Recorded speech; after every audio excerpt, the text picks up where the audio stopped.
What's up, guys? Coach Frost here with Elite MMA. Today, I got to sit down with Coach Gary Koch, who's been coaching football here in the Houston area for 47 years between Stratford High School and Memorial High School. He shares with us the life lessons, how to be great as an athlete, how to be great as a parent, how to be great as a coach. Ladies and gentlemen, here's Coach Koch. Actually, I'm still doing a morning jog, and I concern myself a little bit sometimes when it gets down. But, if the wind's not blowing and it's 38, it wasn't too bad this morning. It was actually pretty good. It was it's really a jog these days. As opposed to the run? Yeah, I used to do a little bit of a run. But Are you still doing it around here? No, not anymore. I had the heart surgery in 2020, at the very beginning of 2020. Yeah. And so I said, if I go down out here, they're probably just going to run over my ass because there's their opportunity to get a shot. We finally got that guy. Absolutely, at this coach. So I started doing it closer to the house. That's funny. Simply because one, if I did have a problem, I'd be closer. Yeah. But it really hasn't been an issue at all. But I just get up and then I can walk the dogs and stuff like that, and I'm not running in. Yeah. We do everything so early now, with the heat and everything. Yeah. So we've been practicing on the field with our varsity kids at 5 a.m. for the first couple of weeks. When did y'all start that? The year before, last year. So the Not this varsity season. kids get there at 5:30? They're on the field at 5, Wow. so they're there around 4:30. This is during the school year? Yeah. Oh, my But, gosh. last year, before the 2023 season, we did it up until we played. We played 3 games doing that, and then when we got to mid-September in our off week, we transitioned to going into the afternoons because it was just so hot, and we have these heat regulations now. And we can't get out on the field, and until for just these small tracks of time. No kidding. If we went at 5 a.m, then we never ran into that problem. We were able to have a full 2-hour practice. Yeah. But I tell you what, it was hard on us, hard on the coaches. It was because you're. So I was getting up to jog. I was getting up about 2:30 in the morning to go for a jog, and then I wasn't going to bed till 10. So oh gosh, Jeez, yeah. man. But and then on top of that, our freshman or first period. Right, I remember that. It was that way when I was there, yeah. Yeah, but we didn't start at 6:30 in the morning. So No. we start with them at 6:30 Dude, in I the don't know morning if I'd have made it. because you guys actually worked with us in the morning and then came back Yes, in the yes. afternoon you did your teamwork practice in the afternoon. Right. If my memory serves. Yep. But now what we do is we're all of the coaching staff, me, everybody, we're out there with them at 6:30 in the morning, and we do it all in about an hour and a half. No kidding. With them, and there's 7. Their period is first.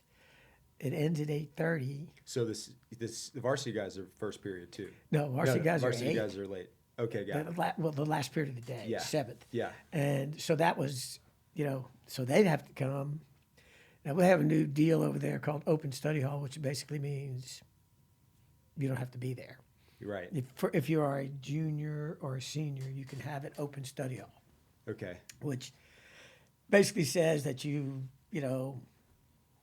can be pretty much anywhere if you have an open study hall. You can't be roaming the halls, but you can be. So a lot of them just leave and go home. So they're hoping to get it, either early and then too, if they have enough credits, they can go, get an off period first and off period last. Do you have some guys that are just not morning guys, and you have to shake the cobwebs off Well, them? Or? Yes. But the funny thing about it was when we started doing it, initially it was bad when we went back, and they got used to it, just Yeah. like everything else, you just keep doing it over and over again, and you get used to it. And but then we went in the afternoon. The first time we went in the afternoon, in full pads, because Yeah. we had been going out in the afternoon and doing some stuff without our pads on, like walking through our kicking game. Okay. And stuff like that. Yeah. And we didn't have full pads on. Yeah. And we might have just wore helmets, and we might have just, because of the heat, we might have just gone out in shorts Okay. and worked it. And we did a little bit of conditioning in it, Okay. but mostly our weight workout and Okay. film workout during the period. We would do Got it. stuff like that. But when we started practicing in the afternoon, a lot of them were going, "It's too hot. Really? 'Cause Let's they- go back to the morning." They didn't really want to, but had to acclimate themselves to the situation. Temperature pansies. Yeah, absolutely. So it was different. Now this year we only did it for about a week. Okay. Because it wasn't as bad. I mean, last summer, man, it was really hot. Dude, I remember when I was there, they had that ozone warning thing, and our Right. spring game actually got canceled because of the ozone was. Is that still a thing? We don't get canceled Right. for it. Now it's heat, it's cold, and a lot of Yeah. it depends on who your trainer is. Yeah. And also where you're at. So, like, for example, where we're at, our kids, I'll just tell them, hey, look, it's going to be cold tomorrow, so you can wear sleeves and you can wear your sweats underneath your shorts and stuff like that. And most all of them can. Yeah. But you go somewhere else where they don't have the opportunity to facilitate that, where they can clothe them that way. They won't let them out. Yeah. So, which makes it tough. Yeah. To work, but that really doesn't affect us much during the season. Right. Because it's never cold. I mean, the cold, Right. we Right. or our kids think it's cold when it's 50. Yeah. And ideally at 50, if it's not raining, that's great football weather. Yeah, It yeah. really is. I mean, Yeah. you don't want it snowing and raining and down and freezing, but Right. you get into the 70s, 60s, 50s, you're going, hey, this is great, because you're not worried about what's happening on for the temperature wise. But the problem with that is they feel, now, well, they're not hydrating as much, and so they end up cramping up when it's 50. So it's just an interesting way that how it works. How they're affected by it. Well, I'm not sweating, so it's not a problem. And Well, you grew up in New York State, right? well, I 11. Till you were 11. Till I was 11, I grew up I lived on Long Island. On Long Island. I did. And so cold has really never been a problem for me. It really never I remember has. that. You'd be out there and nothing, and we'd be shivering. Right. And yeah. While we're running. Yeah.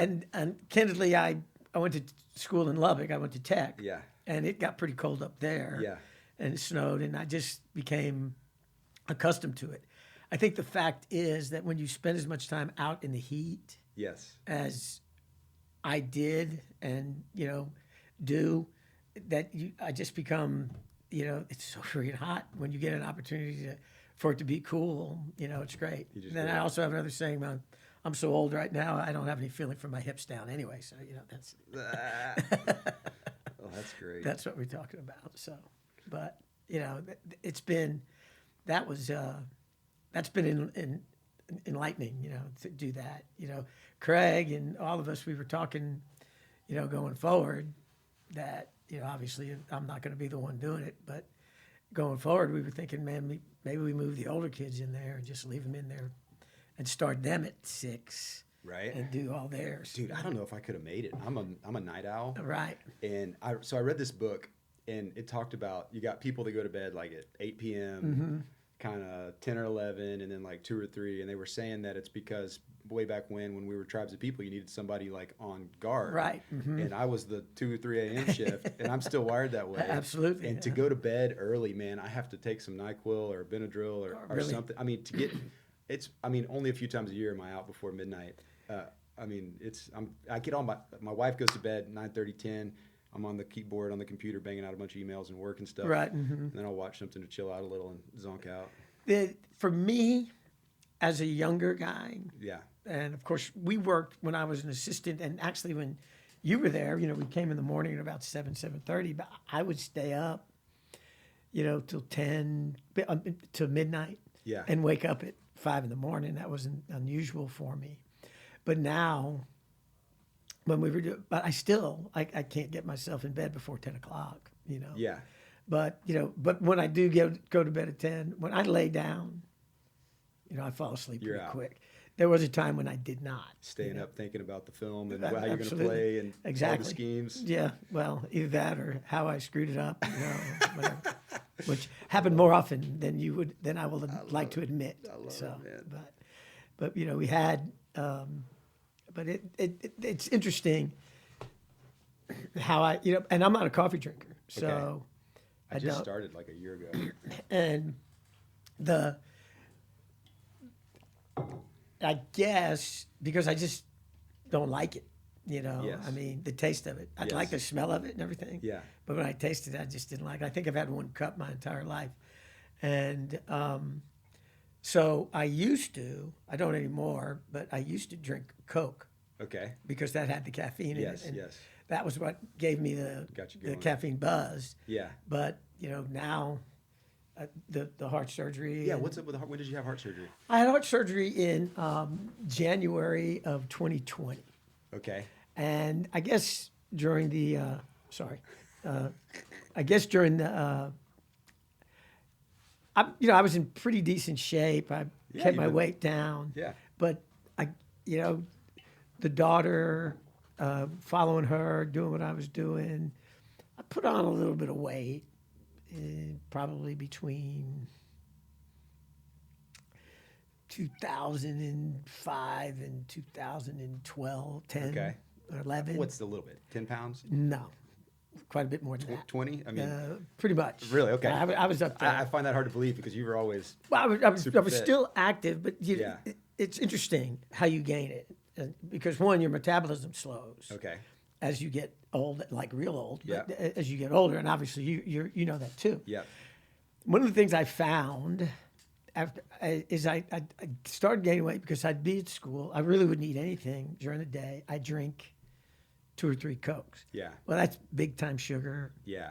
The caffeine and stuff like that. I was out jogging one day and I just kind of felt a little, it didn't bother me, it didn't make me stop, but it was a little discomfort in my chest. Like a sharp pain or just sort of like. Not really, sort of a dull Okay. pain.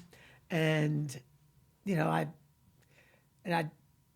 didn't stop. I kept going and I didn't really think about it. It didn't make me go down or anything like that. Yeah. And so, that was in September, and I was thinking, well, maybe I should go for the doctor for that, but it's in September, so Football. it's probably not going to be a good idea for me to go in September. Right. And so I kind of put it off, and then I've been going. I had since I got that cardiac calcium number. Yes. I'd been going regularly to a cardiologist. Okay. And so I went in, I guess, I think we went to the second round of the playoffs that year. And then I said, well, hell, I'll just wait till my appointment, Yeah. which was in December.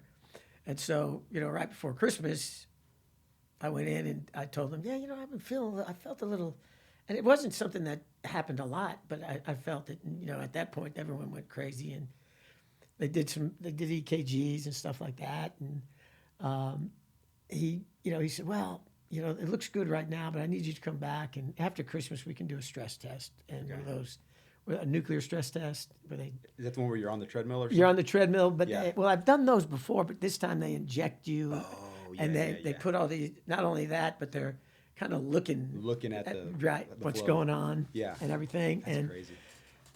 but the morning of that thing, I went out before I went to school. It was actually the first day we were back at school after Christmas break, and I had that appointment. And I went out and did my morning. And back then, I was, going pretty far. My morning jog. I did my morning jog. Felt fine. Went on the went to the stress test at about noon. I'd been at school for a while. Went to the stress test about noon, and he says, I do okay on it. They're Yeah. and what am I, about 65 then? Yeah. And he, the guy, I don't feel any huge issue while I'm doing it. Doctor looks at some of the stuff he puts out. This isn't normal, and this is how cocky I am. I go, so I'm in that good a shape, huh? I love it. And he goes, no. So then I had a heart catheterization, to find out what's going on, and which is kind of cool actually, Yeah. in the sense that you're laying there, and they're running a wire through your. Are you awake? Yeah. Oh, Yeah. wow. Now, obviously, you've got some pain meds on it. You Yeah. can't feel it, but you Yeah. can see where the wire's going. Okay. And so you figure, well, if you got a blockage or something like that, they're going to put a stent in. Okay. And apparently, where that it was at an intersection of two arteries, and they couldn't put a stent in there. Okay. Well, he didn't want to because he wasn't really a cardiac surgeon. He was just a cardiologist. Got it. So, they pulled me off and said, well, I'm going to send you to another guy down at Methodist. And Okay. I went down there, and the first person I saw was the surgeon. And Is this all on the same day or a couple days later? no, about a week so this later. isn't a 911. We got to rush you into surgery. No, This is, okay. well, this is kind of funny what ends up happening. About a week later, we go, and we're going to see the surgeon, and then another cardiologist who has a little bit more depth and could navigate the stent into that artery. Without having to do the open heart. Right, exactly. Right. So I figured, well, that's the route I'm going to go. And Yeah. I talked to my dad, who had. Okay, so you had some family history. Yeah, had a quadruple bypass when he was 80. Okay. And, I spoke to him about it a little bit, and he said, well, you probably should get the surgery because, it'll last. And, and I'm thinking, I don't think I want to do that. And I went in, and the surgeon told me what it would take, how he could do it. But I still want you to go see the other doctor, can't recall the name. Uh-huh. And he went in, and he looked at it, and he said, yeah, I can do this, but in 3 to 5 years, you'll be back in here. Huh. So I said, okay. So we decided to go back, and, I went back to the surgeon, and I said, let's go. So my wife's with me, and, I've never had any surgery before Wow. this. So my wife's with me, and I'm sitting there, and they go, well, we've got one on Wednesday. I mean, it's Monday. Right. And they said, you can do one Wednesday, something like that. And I go, Wednesday. My wife is just going. So we went in and did it. And what's amazing, though, is how it's just boilerplate. They just do it. It's not that big a deal. Obviously, it's a big deal for you. Yeah. You're laying For there them. getting ready going, they're actually going to stop your dad, your dadgum heart. Right. And clear this stuff out. But I think I stayed in the hospital about 3 or 4 days. But it's just like they do with injuries now, too. About the day after I did it, they got me up and started me walking.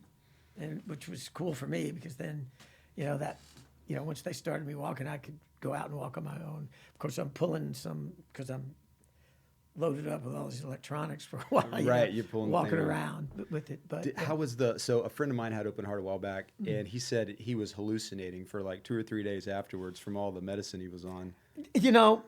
I had a bad night. Yeah. The first night after I had it, because Yeah. I did it at. I was there at about 5 a.m, and they were getting me prepared, and then I know I woke up and I had the Intubator? in my mouth, and they woke me up. When that thing's in your throat? Yeah, and they woke me up, and the first thing I did, I remember doing this. I felt that there, and people were looking at me, and I couldn't talk, and I was pointing at this, and I was telling them to get that out, and they did. They took it out pretty quick. I mean, right after I said that, and but then you're in ICU, and the fact of the matter is, that affected your throat a little bit. Yeah. Two, I heard that, yeah. they just busted sawed your damn chest open. Exactly. And, and wire it shut. Right, yeah, exactly. And so there's a little soreness there. Yeah. And then after that, when they took me up to a room, You were cool. It was yeah. I mean, but getting in and out of bed to go to the John and stuff like that, after I actually could, because you have a catheter in. Yeah. And it was a little bit of a rolling out of bed because you're sore. Yeah, you can't. Yeah. You can't pick anything up. or do Exactly. anything. You're sore, but it was certainly enlightening. In terms of Make you one of those moments where you reflect and a little bit.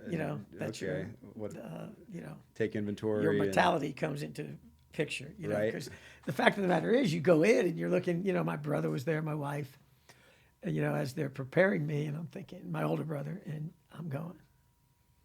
I'm thinking to myself, they're here, and they're not 100% sure. Yeah. And neither am I that they're going to roll me back into another room. So you have to look at it from that perspective. This could be so, it. Yeah. So it gave me a little bit of, a reality shake on that. That I'm getting old and my approach needs to be a little bit different on certain areas. Aside from cutting out the Cokes, was there any other, like, I'm going to spend more time doing this, less time doing that, or? Yeah, to a certain extent, maybe more quality time with the family. Yeah. And stop blowing by everything you see. What do you mean? Like, In other words, take everything into, and make sure you're not just an observer, but you allow yourself to become part of your surroundings and stuff like that. Yeah. Being more present. Absolutely. Soaking it up. Exactly. And because, even in coaching, and you were coached by me, and I was not, I didn't hug you every day. And, I mean, certainly we had a solid relationship, but, it was, I got after you guys pretty good. Yeah. And, you're great at that.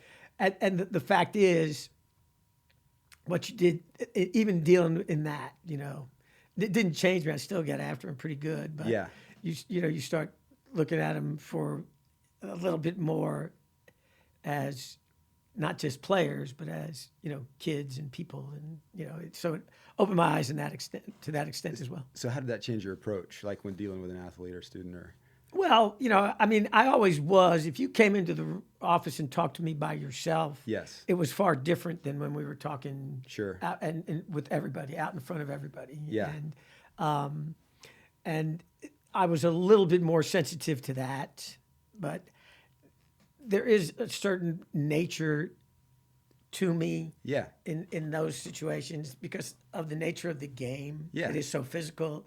It is so contentious. It is, it is a struggle yes, throughout. And Yes. so I just, I wanted the game to be the respite where you're loose and could play free and have a good time. So I got after you pretty good in practice. yes, So that when the game came, so really, if you remember during the games, there was more communication between us. okay, As I was on the defensive side back then when Yep. you were playing, yeah, and at that point, now you were telling me what I needed to know to make it easier for you.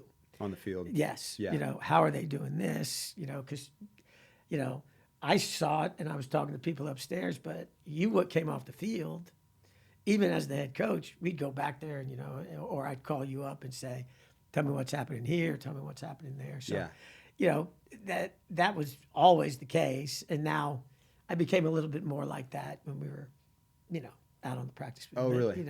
A little bit, but, God, I loved practice. I loved the games. Yeah. Every ounce of that was so much fun. Well, actually when you played, we were still, the physicality part of it was, I mean, you went through it. Yeah. I mean, you went through some springs too. Yeah. You think about that. We went 18 days straight. Okay. Took Sundays off. So Okay. I was nice. I didn't make you practice Sundays. Simply because it was a state rule. Yeah. Right. But I think we'd do all of our technique, come together, Yeah. do a 10 or 15-minute inside drill where we were just good on good, Yeah. pounding each other, Yeah. okay? Yeah. Then we'd do an outside drill, and then we'd go do team. Yeah. Yeah. And it was live, 100%. full bore, and Yeah. screaming, yelling, coaches getting after each other, and kids and stuff. And then finish that, remember? Then we'd go over on the side of the field, and we'd line up in that little box and do that Oklahoma drill, where we'd go 3-on-3. Oh yeah. And and there was nowhere for anyone to go because you're in a 10-yard square. Yeah. And so it was 10 yards wide, 10 yards deep. And, okay, you got 3 plays to get there. Yeah. You stop them. Yeah. Yeah. And I mean, so the whole, the physical nature of it. And so. So did that change over the years? Yeah, we're limited on time, the amount of time we can. Oh, they cut back on. Well, not so much that, but the amount of time that you can have full contact. Oh, they can manage that. Yes. Oh, did that come from all the CTE scare Yes. and all that stuff? Stuff like that. Yeah, a lot of the concussion. Okay. So what is it? Just like shoulder pads and helmets, or? Well, what you have now, for example, in spring, we, you'd go through off season. Now, granted, we thought because we went through that off season, and we felt like our off season in terms of physicality was pretty tough, and you were in great shape during the off because you worked every day. We were, 5 days a week. You guys were going out there. You were either in the weight room, and sometimes you're in the weight room. You were doing a 15-minute period of agilities, a 15-minute 3-set weight workout, and then a 15-minute run. Yeah. Or speed work. Now, we didn't do a whole lot of endurance stuff, but Right. obviously if you're doing all three of those and in about an hour, Yeah. probably less, you're developing a little bit of, endurance. There's no doubt about it. Yeah. Yeah. So we've always felt like you're in great shape. So when we started spring, training, we gave you your pads and we walked out the first day and it was boom, Ready to we go. were on. Yeah. Now they make you go through a little acclimatization period because you remember when you started in the summer, we go like 2 days in shorts and then we'd get into pads. Yeah. We had the 2-a-days, right? Right, and we did the Before conditioning in the school started. morning. Yeah. And in the evening we did our football stuff. Yeah. Well, back when you were playing, the first couple of days you were in shorts. Okay. After those 2 days, boom, full pads. It was live and ready Yeah. to go. Now we go through a week-long acclimatization period. So 2 days in shorts, 2 days in what we call shells, helmet, shoulder pads, Yeah. girdles, because they wear girdles now. You don't have the thigh pads. You wear them in Okay. a short. 2 days of that where you really can't be banging on each other too much. You can't take anyone to the ground or anything like Okay. that. And then 1 day in shield. So there's 5 days before you get into full pads. Okay. And then go. And Did you notice anything with injury rates going down, up or down when you made those changes, or not really? certainly injury rates during that first week, yeah, they went down. They went down. Yeah. Yeah, absolutely. And then And the thing about it is too, it was the soreness aspect of it. You certainly got sore because you were moving, parts, and there was still a little bit of contact and so forth. Because you remember when we were in shorts when you were playing, that was kind of live. yeah. I mean, That's what I was wondering. Injuries go up when you're in sports because there's not enough pads down there. Well, but we spent a lot of time actually thinking about that. We would go, and everyone would have helmets on, but we wouldn't have any shoulder pads on, and we were working against each other. Yeah. And so, and then, 2 or 3 minutes into it, some coach would, we're telling them, okay, we're just walking through here. We're going to lock up. It's not a big deal. Boom. Well, the offensive line coach didn't like the way that guy came off the ball. Right. So he came out and he locked you up a little bit. And then I'm standing over there coaching you at linebacker, and I'm saying, you got to get underneath that pad. Right. Now all of a sudden, Now it's on. It's on, and and all of a sudden I've got kids that never got in shoulder pads, and I've got them over in the training room. So we worked hard. We started actually not working with helmets for a while, but then we banged heads. Right. So, you learn a little bit, and it went from being, just a dogfight all the time to a little bit more of a learning process. Yeah. Because I would imagine you're coaching obviously skills, and then also there's a mental toughness and a physical toughness element to playing football. Absolutely. That's 100% you have to do. Mm-hmm. So trying to manage the skills, the mental and the physical, Right. without getting people injured. And then fall into the framework of the time frame and stuff like that. Yeah. So, for example, 90 minutes a week of full contact, but that's for each individual kid. Oh, okay. Okay, so, normally, so we go out and we do a 6-play set live against each other. Yeah. Okay, so you time that. Frost was in, Jimmy Ottenreith was in. I can't even remember who was on the other side of the ball in those days. Yeah. So you manage that. How long were we in? How long were we going full contact? And so you manage it that way. So it's better in the sense that, there's a little bit less, constant, and I would say too, helmet technology is better now Yeah, And right. This is the old one. Right. I've had this on my closet in my garage on my shelf for 25 years. I was wondering what I was saving it for. I think today was it, man. Absolutely. And this yard sign behind me.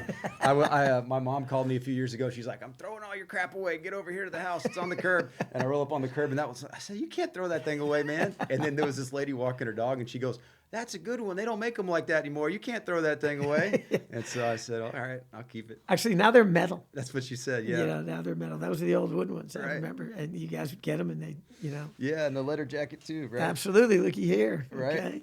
Got all that track stuff on it, I too. got all the track stuff on it. Again, I haven't worn it since 1999 or 2000, whatever. But Well, you know, you generally don't. I still have one You from still when I have yours, too? played, but I don't think I wore it after I graduated from high school. right, I might have once. I would have worn it to your clap out, but it was too damn hot outside. Yeah, absolutely. You know, Right. Who plays a game in November and it's, you know, and it's you're sweating before you even step out onto the field. How cool was that clap out, by the way?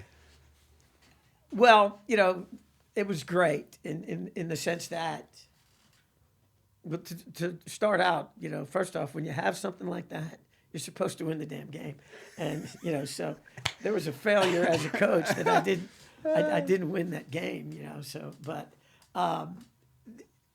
all said and done, I think about that, and yeah, I didn't really know how. I'd never been through one of those before. Have you seen one before? No, Like I another never coach? had. I never None, had. none of us had either. We're like, what the hell's a clap out? All right, I guess we'll.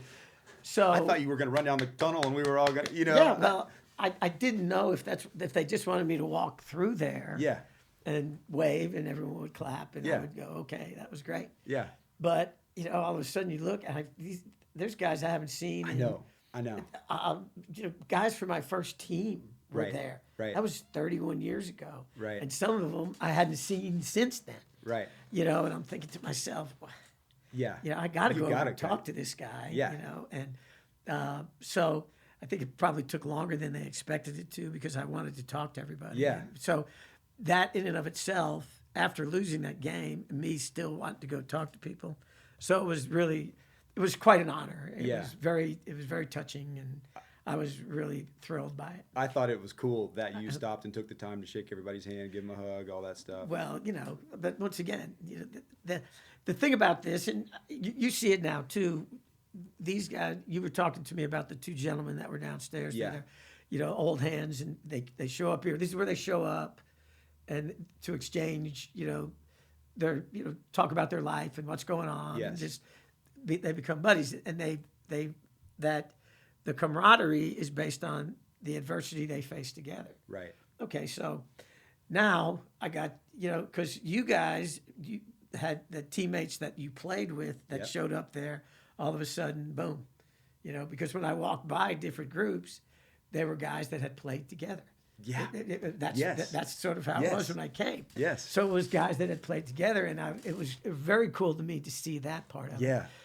You know, to see that stuff that I espoused when I was Yeah. talking to you guys. that Yeah. This is how you're going to. It really was in the stands. It was even like that. Yeah, the Yeah. guys from '95 over here, and the guys from '97 over Yeah. here, and 2000 over here.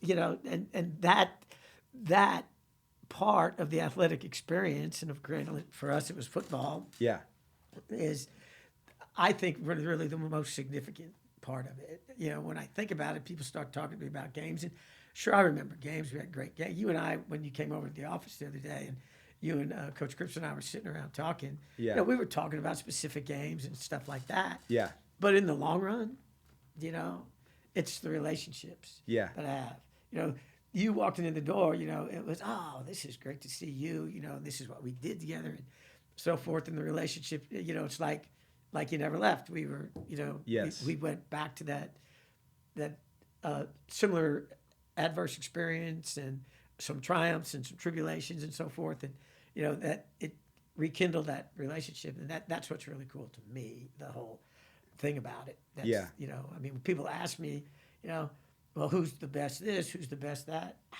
You know, they're all great. Because, Yeah. I mean, sure, there's names I could call out to you that were, you know, they have the numbers and they were great kids and we won games and stuff like that. But, you know, we had teams that didn't get into the playoffs and we busted our ass throughout the course of the season. They worked hard. They fought in every game. When they walked up the field, I was proud that they had, Yeah. that I got to coach them because of those aspects of it. So, winning's great, and I wanted to win more. There's no two ways about it. You played for me. Yeah. That was the goal. We were going to win. Yes. But in the end, did you step up? Okay. Mm-hmm. And then, and did you, in stepping up, did you take accountability for whatever happened? And did you, when you walked off the field, were you able to say, the outcome is the outcome. I gave everything I had. Yeah. Most of the time, the teams we had, I could turn around and say, I believe they did. Yeah. I remember the step up. You even had that written on Yeah. a shirt. And Right.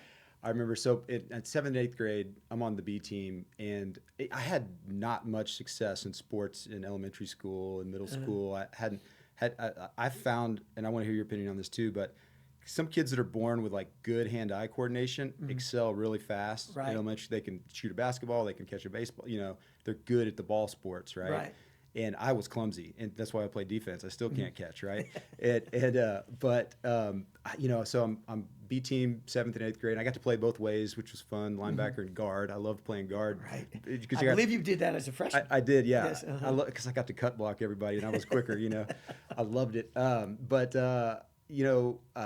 remember one day. So I ended up making the A team in my freshman year, and and then I'm starting on the A team. I'm like, man, something's wrong. They got the wrong guy over here. And then Coach Lomax one day, I loved him. He was so great. Good guy.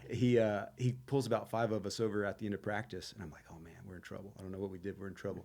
And he's like, listen, you guys are the leaders on this team, and I need y'all to step up. And gave us one of these pep talks, and I'm like, leader? Are you sure you got the right guy, man? But it was just that I remember that even 25 years later, that one moment when that one coach says, "You're the leader. I'm counting on you." Right. That helps you go, aha, and snap into it. So Absolutely.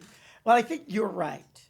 Okay, we all look at things like catch, the pretty thing that people call skill. But in this game, which is one of the beauties of it, there are places for people that don't have what are perceived skill, but your ability to run, your ability to react quickly, those are all skills. Right.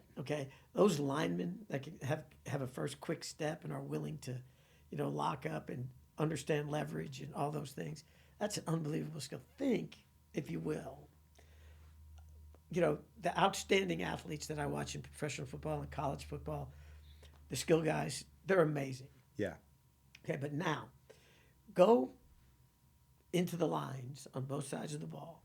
Think of the size of those guys. Yeah. And think how they move. Yeah. You don't think that's skill? That is an unbelievable skill. Those guys are skilled. I mean, why do they pay the backside tackle in the NFL almost as much as they pay the quarterback? Yeah. Yeah.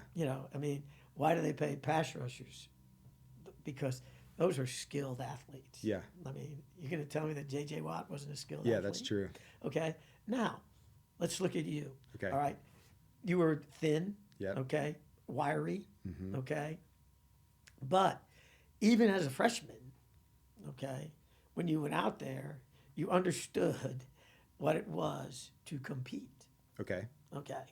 And so you can have all the skill in the world, but if you're not willing to compete, then you run into issues. Interesting. So that compete is almost a skill. Absolutely. Okay. You want competitors on no matter what sport you're playing. Okay. So when you say compete, do you mean just someone who wants to win, or someone that is always looking for the right angle, or how do you define it? Well, wants to win, and then at the same time, in his desire to win, figures out ways to put himself in a position to win. Got it. So strategy. But individual strategy. Individual strategy, yeah. All right. I put you in a one-on-one situation. Yeah. Okay. All right. Okay. And so you're playing a 50 linebacker. When we were playing our 4-3, you played over a tackle, you played on his outside shoulder, And if he zone blocked, tried to get to your outside shoulder, okay, you were taught by me, I have to get underneath that guy and I have to take care of C-gap. If it's Okay. a straight downhill run. I mean, we Right. can get into all the particulars. You know, there was a million and one other things that you had to deal with. But, Yeah. okay. But that was one of the things we just started out doing. We'd look at that and, you know, will he get downhill? Will he work to get underneath? Will he figure out a way to leverage his body and hold that gap? You know, it's stuff like that. You know, so as you're looking at these kids when they're playing this game, you know, unfortunately or unfortunately, depending upon your perspective, it's a game of collisions. There's no two ways about Yeah. it. And, you know, you have to be able to use your body, have the dexterity to keep yourself surviving Yeah. in a situation like that. So And can you teach some of that, or some people are just gifted there? some of them are gifted, but you can teach some of it, you know, and you work at it. We spend a lot of time in our off season working on kinesthetic awareness. So, but think about the mat drills we used to do where we'd roll you and stuff like that. And, Okay. and, Yeah. and after each roll, your assignment was to find me Yeah. Yeah. so that you knew what to go do next. Yes. And so kinesthetically, you had to know where your head was in relationship to where everything else was Yes. to get yourself back in position and so forth. Now, that's got to be what goes on out here all the time. Okay. I think. Yeah. And you know, I can't say that I'm a big. I spend a lot of time watching MMA, Right. but you know, just the little bit that I watch, or you know, one Yeah. thing I like to watch is Olympic style wrestling. Yeah. Okay, which is similar to jiu-jitsu. Totally. Yeah. Okay, and so where is my center of gravity in relationship to where my body is right now? Right. I have to leverage things in this situation. Okay, so you and Stephen Choi, Yeah. all right, a weight class, Yeah. mass difference. Yes. But when I would, after I knew you grunting for a little while out there on that mat, I'd walk out there and watch you for a while, and it wasn't like he was just, you know, kicking Totally your- dominating me, No, yeah. he was not. Yeah. Because you had Yeah. that knowledge, and some of it was maybe learned, Right. but some of it was innate too. Yeah. I agree. Yeah. Not to talk about me, but I think I have a unique strategic on the fly Right. ability to find the solution. Yeah. And let me tell you something. When I was coaching linebackers back then, you know, I love coaching that. Now I'm coaching quarterbacks, and I'm not, you know, nearly as good a quarterbacks coach as I was a linebackers coach. But I think that one of the things, and I would, you know, we'd work with the defense, and we'd really work on your first 2 to 3 steps, Okay. and then people start looking at me, and I'd go, well, now you got to go find the ball and make a play. Yeah. Okay. Yeah. So that, you know, I can get you in a great body position. I can get you. We can work on your leverage, where you need to be hidden, where your head needs to be, so forth and so on. But after that, you know, you've got to now you've got to figure out a way to make a play. Yeah. And these really great players. Yeah. You know. That's what they. You let them loose. Absolutely. Yeah. You know, you let them play. Yeah. You know, you can control them up to a certain point. You know, this is where you got to be. But now, we still got to tackle the guy that has the football on the other side. Yeah. You yourself, like you said, you were never big enough Yeah. to play the position you play. Right. But you were the best player I had at that position. Yeah. You Yeah. know, and so for you played, I think you started 2 years for us. Yeah, Right, on the junior and varsity. senior year, yeah. Right, your junior and senior season. Yeah. And if I'm not mistaken, you were an all-district player at one point. Honorable mention or something like that. You know. Yeah. And so, you know, and it wasn't like we were a terrible defensive football team. We were actually pretty good. Yeah. We had a great. We had some studs. Yeah. A few, but Yeah, but you know, you got to play. The cool thing about this game, the one that I coach, okay, is if I have one stud, but I don't have 10 others yep. that are engaged and are cognizant of what teamwork is Yeah. and so forth, that one stud doesn't look so good. Really? That's That's what I wanted to ask you about. How important is it to have a team full of studs versus some decent guys that are all working together? Obviously, if you had a team full of studs where egos weren't the case, that high school is not that big of a. The egos aren't quite the issue, but as you Okay. move up the ladder, okay, there's athletic studs and then there's winners, Okay. and I think there's a difference Oh, interesting. in the. Now, don't get me wrong, athletic studs. Example, Jimmy as a pole vaulter. Yeah. Okay. He was an athletic stud. Yeah. There's no two ways about it. Yeah. But, when he came over and played football, he was a pretty good team player. Yeah. He really was. Yeah. And you were a pretty damn good pole vaulter, too. Yeah. And I would consider you an athletic stud in that area as well. But when you came over to football, you were, you understood, okay, this is pretty much on me when I'm out there with the pole and I'm trying to get over that bar. Right. It's, and I have to master that technique within the framework of me being an individual player. When you came over to football, okay, I have to be the best I can be within the framework of what we're trying to do as a unit. Yeah. And that's when, when you can translate that athleticism into that. And like you said, at some point, though, then you got to let that go and let them play. Yeah. So I think it's it's a team game, but so the more that you have that are, engaged and on the same page, Yes. and understand the team concept that you're trying to achieve, the better you're going to be. And if they're all studs, great. Yeah. Okay, but if they're all willing, Yeah. then and in theory, the guys that are willing, they sort of protect the studs, if you will. Interesting. Let them make the plays and Absolutely. Yeah. Do what I can do. Yeah. And within the framework of what our scheme is. So. What about the hitting? So it seemed like there were some kids that were just wired that loved to hit, and some that just totally didn't want to do that. What do you think that's all about?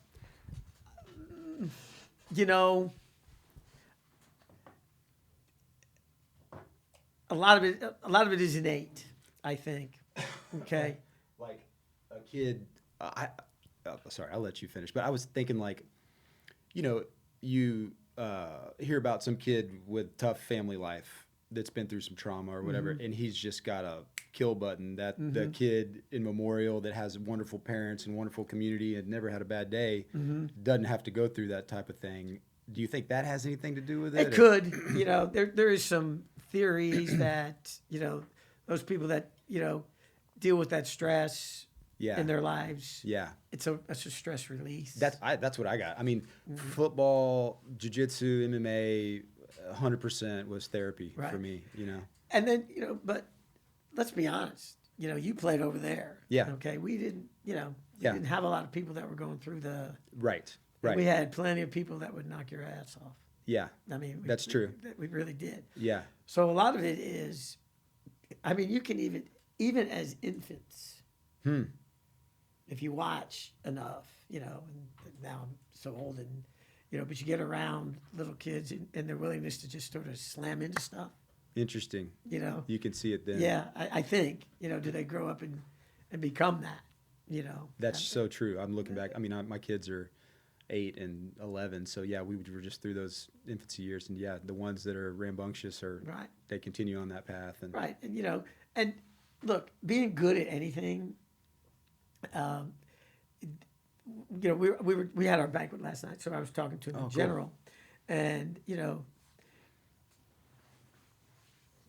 if you want to achieve at anything, okay, you have to step out and step in, which we talked about stepping up. Right. You have to get engaged. You have to be involved. Yeah. Now, does that mean, if you aren't a guy that plays football and runs into walls, you're not going to?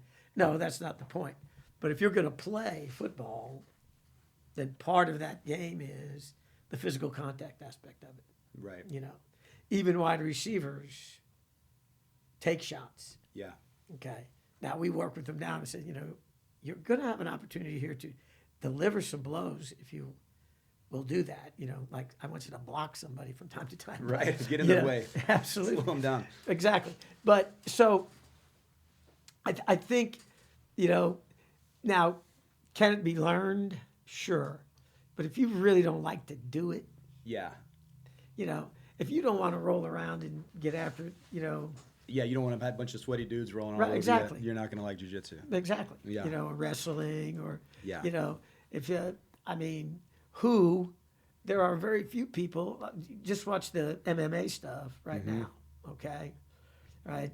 You go 5 minute rounds. Right. What are they? Is it like Yeah. 5 rounds? For a championship, 5 minute rounds. Right. Yeah. Okay. And then you see different levels. You think about a lot of people don't understand, okay, what 5 minutes of that stuff is really like. Right. I mean, they don't. They Yeah. have no idea. Yeah. Because you're constantly either mentally, both mentally and physically on the move. Yes. Because you yourself talked about there's a huge strategy to that.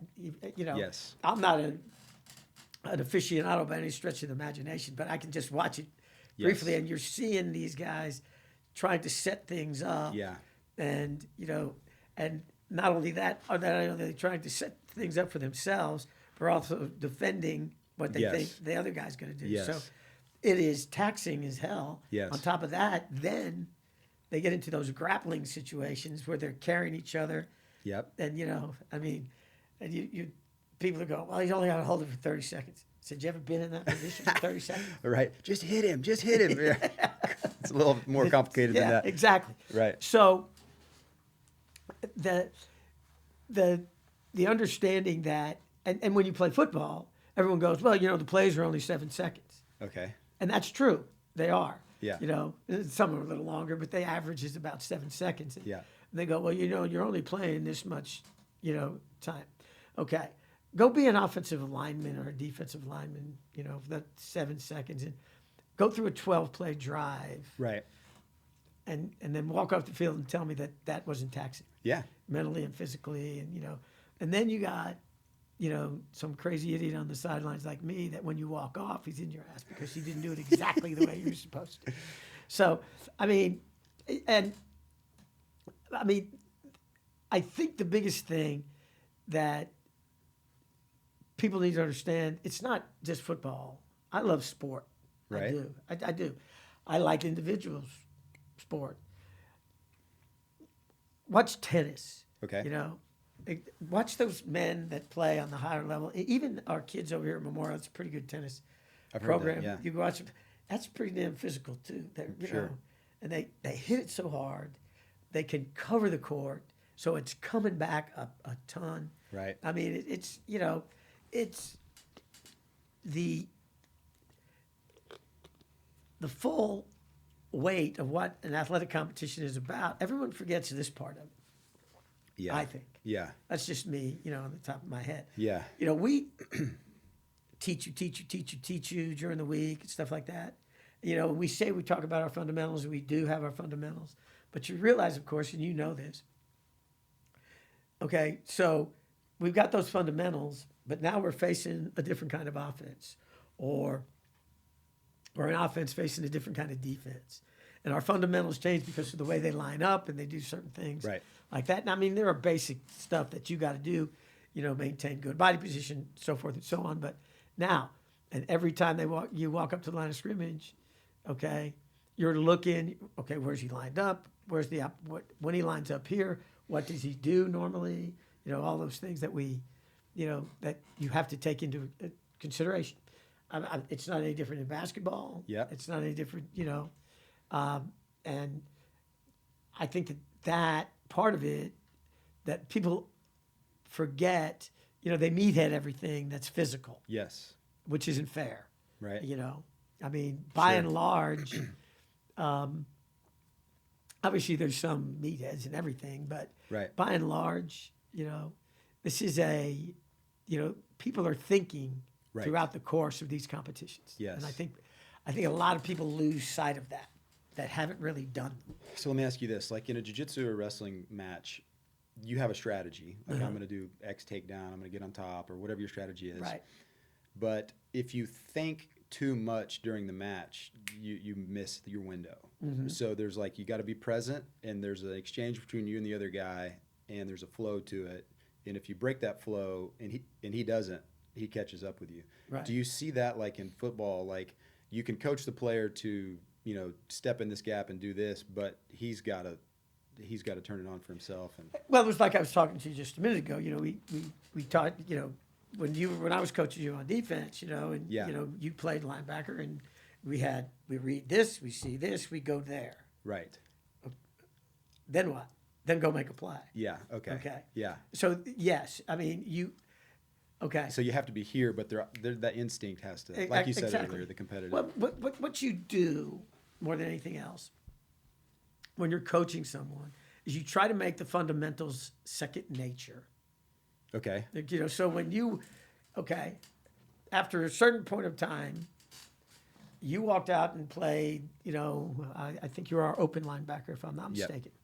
Okay, so you walked out to play open linebacker, and I called our even front, our 40 front.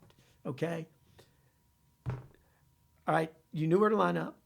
You knew the stance you were supposed to be in. I didn't have to say that to you anymore. That's true. Yeah. Okay. Yep. You went out and got into it. Yep. You knew the gap you were responsible for.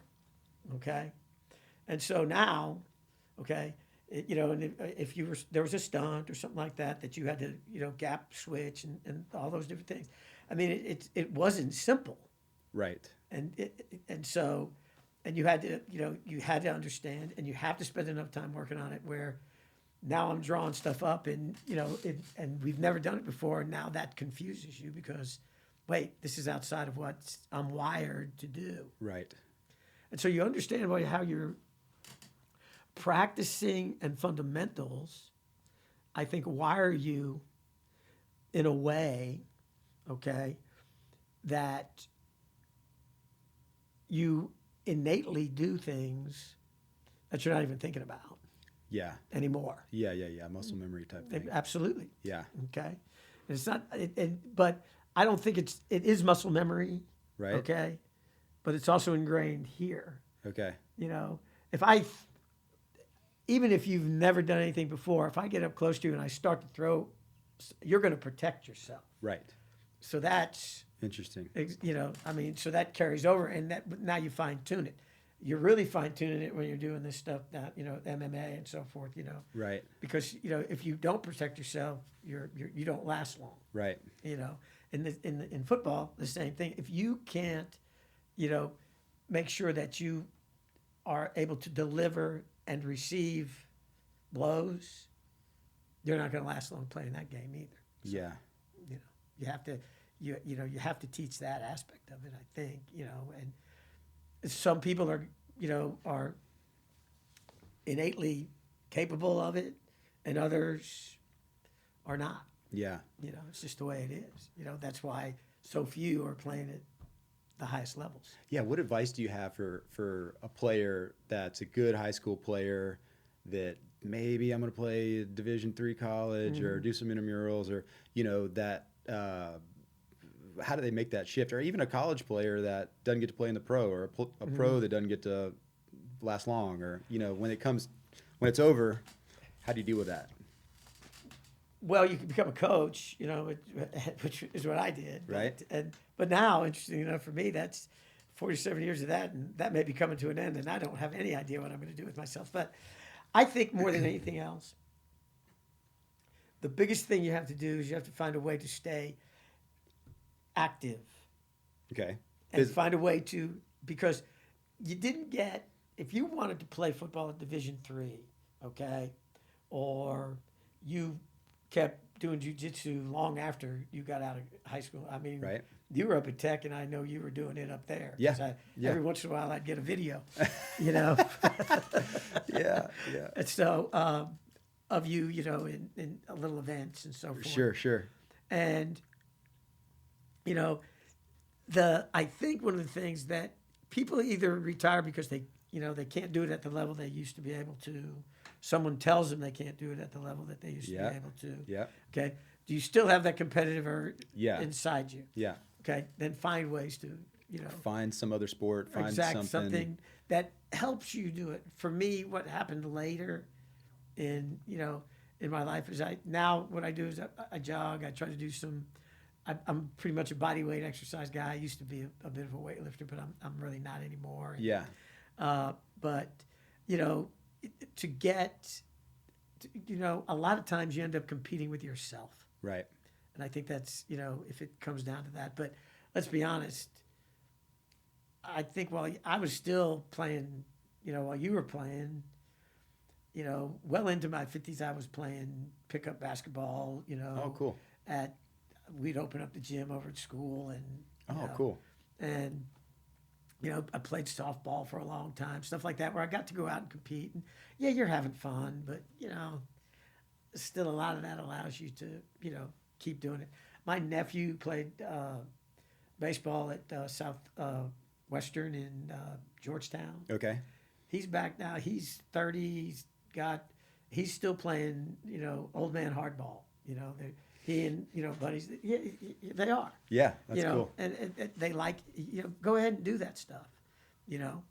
And I'd say try to stay active. I know a lot of people pick up golf and tennis and just anything that's going to make you give you that opportunity to. If worse comes to worse, you're competing against yourself. A lot of people go in the weight room, and that's what they do. Yeah. Yeah. I mean, at some point, you're seeing, how strong you can get, how physical, you can get. Endurance stuff. Why do, however many people go out and run the different marathons, 1,500, more people running marathons and stuff like that. Yeah, that's and you nuts. look at them running it, and you're going, okay, they don't look like marathoners, but you know what? They're athletes because they go out. Because if they're running that, they prepared themselves to do it. Yeah. So, you don't have to be an elite Right. athlete to be an athlete. Yeah. Okay? You just have to have the want to get out there and do it and are willing to do it, Yeah. at the highest level you can. That's what I always tell people about doing jiu-jitsu tournaments, because a lot of people are just flat out scared to lose. And in a tournament setting, if there's 20 people in it, 19 of them are going to lose. Absolutely. So the chances of you losing are good. So you got to deal with like, okay, if I do enough of these, I'm going to lose, and how am I going to respond to that, right? But I always try to make the analogy like, hey, out of the 1,500 people that ran the marathon, or the 5 people that that ran the marathon, did you say like, what place did you get? Mm-hmm. Like, no, nobody ever says what place did you get when you run the marathon. You just, good job, you ran the marathon. Absolutely. Good job, you got out there and did your jiu-jitsu tournament, or you did your basketball thing, or it's just about staying active. The opportunity to compete, okay, is a blessing. That's cool. I think. Yeah. The opportunity to compete is a blessing. Why does someone, stay involved in coaching for as long as I have? Because I got to compete. It was me against that other team. It was us against that other group. All those 47 years, I had a group. Opportunity. I'm writing that one down. Opportunity to compete. Absolutely. Because not everybody gets an opportunity to Absolutely. compete. I've never looked at it like that. That's cool. But one of the things that you just said, though, is important that people need to understand, okay? If you're going to compete, you can't be afraid to lose. Yeah. Okay? All right? You just throw your best out there, okay? Yeah. And make sure every opportunity to compete also is a learning experience. Win or lose. Win or lose, yeah. Evaluating it. Let's be honest. When we rolled out on August, whatever date we started back when you were playing, we're going to win the state championship. That's our goal. Right. One team wins the state championship. Right. Exactly. Right. And, so if every team has 60 and, you just think about the number of people that didn't, does that make all those guys losers? No. Right. By no means. Okay. Right. And see, so don't get me wrong. Outcomes are important. Yeah. That's why they have a scoreboard. Right. That's why they put points up in the jiu-jitsu matches. Right. I mean, they're important, okay? Yeah. All right? But it's just as significant, depending on where you are in your life and in your skill level, it's just as significant that your ass walks out there and bangs his head on the mat, hands on the mat, and say, let's do this. Yeah. And then does it. Sign up and show up. Absolutely. Yeah. Okay? Because That's the old Teddy Roosevelt adage, okay, of the man in the arena. It's not the critic who counts; it's the person that gets in and fails mightily and continues to fail, and at best knows the thrill of victory, and at worst knows the agony of loss, but is not with the cold and lonely souls who never know victory nor defeat. Right. Okay. And you know as well as I do, okay, that winning, okay, it's not a destination, but it is a journey to become a winner. Yeah. I mean, you don't win, boom, you walk in and you haven't done any work to win. You haven't had any setbacks to win. All these guys that are these studs doing the stuff that they do, they've spent a lot of time in gyms getting their face punched and kicked and thrown to the ground or knocked back in football or whatever it might be, run over if they're a defensive guy, drop passes, didn't throw them well. I mean, if there isn't that side of it and you don't learn from that side of it, whatever it is you need to learn, whatever you need to take from it, then, the winner and loser thing, to me, is not nearly as significant as the doer. The doer. Yeah. He steps out there and he does it. Yeah. Okay? And then, I can't stand there on the side and never done it and go, well, he ain't worth the shit, but because the fact of the matter is, pardon me, because the fact of the matter is he is.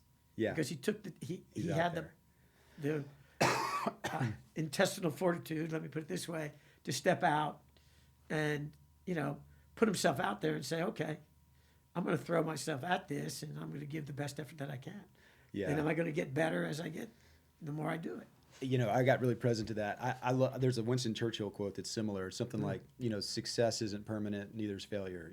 Like it's continuing to go is what matters. And I experienced that. I competed pretty heavily until I was about 32. Had a back injury, got married, had kids, chilled on the competition scene for almost a decade, and then in my 40s, I jumped back in, kind of my George Foreman, old guy.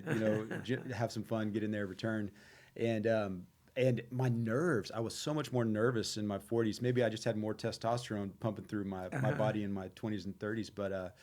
But first time out there, I mean, I got smoked. Second time out there, got smoked. Third time out there, I lost, but barely lost. Then I won one by a little bit. Then, so it started getting better. And I've noticed that the more I do it, the nerves chill out a little bit. It's more routine. Having that tournament that I sign up for helps me eat better, sleep better, not miss my workouts, dot my I's, cross my T's. Having something on my calendar to go compete in, the rest of my life works way better. I might have some stomach acid for a day or two prior to the event, but the overall benefit is so much better. Never take pre-game. How many times did you have butterflies before you went out and played a football game? Not that many, really. There's excitement and there's nervous. I think most of the time I was like fired up and excited, and maybe a couple times was going, oh shit, this could, but the thing about it is, no matter who you're playing or who you're competing against, there is the unknown that exists. Right. And that's the cool thing about it. Okay. There is the unknown. Okay. I wouldn't call them butterflies that I had, but this is my 31st year as the head coach here. It's my 47th year coaching. And I remember the first, but I was a brand new, freshman coach over at Stratford down the road. And I went to my first game where we weren't at the school where the head coach was. They weren't there. It was just me and the other freshman coach. Yeah. Okay. That was an experience. Nervous. What? Yeah. Sure. Yeah. Because you were just, and was I terrible? Probably. Okay. Did I get better? I hope so. Right. I fooled someone. And I think but that night we walked out when we did the clap out thing. Yeah. Okay. There was a little of that then there. Nerves there too, yeah. Well, yeah, sure, because you don't know the outcome. Do we have a chance?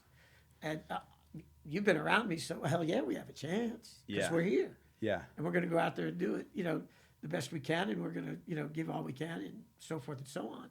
So, I think that's a good part of it. Yeah. That anticipation, Yeah. rather than nervousness. You're anticipating the opportunity. Is that what you tell play? Did you ever see players that were over there, shaking type thing? Or? A little bit, and generally you just speak to letting it take over. Okay. And when they're playing their first game, you have expectations of it. You as a coach, It's going to show up. it's probably going to show up, and the key thing that you learn as a coach and as a competitor, okay, all right, I'm watching this kid really shines in practice. Okay, so now here's his opportunity.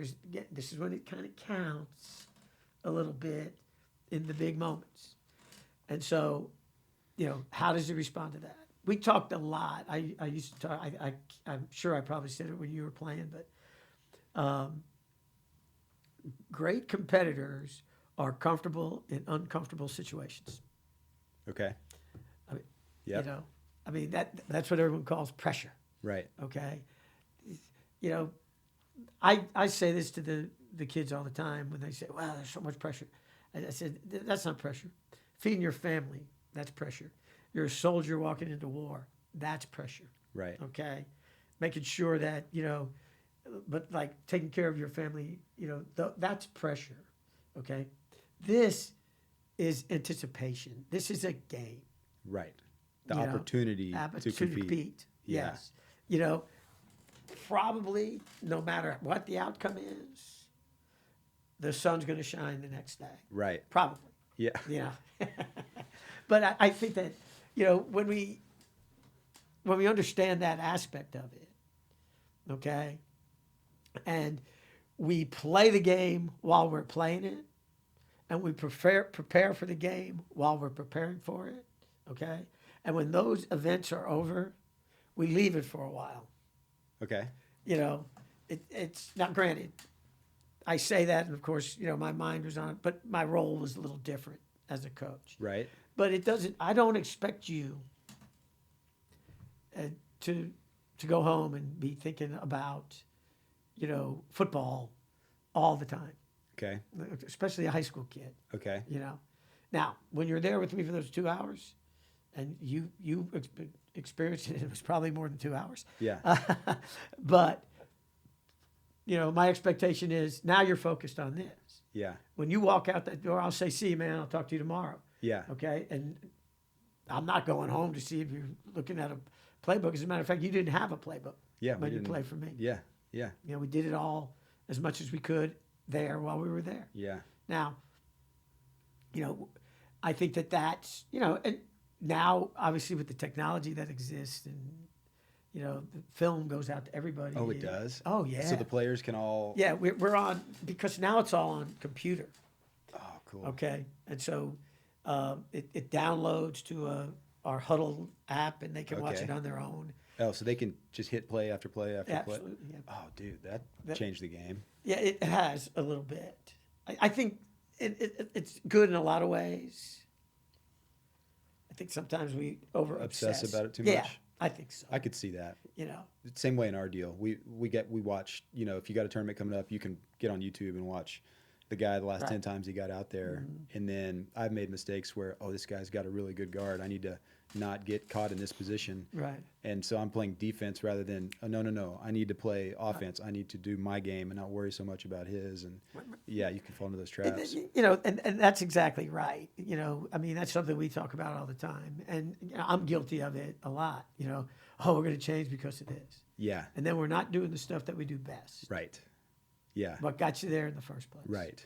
And so once that happens, now you're second guessing yourself, and it becomes, it's just not natural for you. The game needs to be natural, and then you can make adjustments and you can try to do different things, but I think more than anything else, prepare properly and then go out and execute. Yeah. And it's not any different. than pretty much anything else that Sure. I mean, this event, Yeah. think of all the sports that you watch where people are competing against each other. Yeah. Teams are competing against each other. It comes down to that in the end, and then sometimes, some guy just makes a play that you can't hardly believe. Yeah. And, or things go your way. Yeah. It's that night you're hot. Yeah. The idea that people don't get hot, that's just not true. They do. Yeah. Momentum's a real thing. Absolutely. It is a real thing. Yeah. And when you run into that, when you're on the sideline, you're fighting your ass off to break it. Yes. But, you may or may not. Are you present to it in a game when that momentum swings one way or another? Do you go up, the momentum just swung against us, or up, we got it now? Oh, yeah. And then, do you call a timeout, or is there a strategy to try to switch it?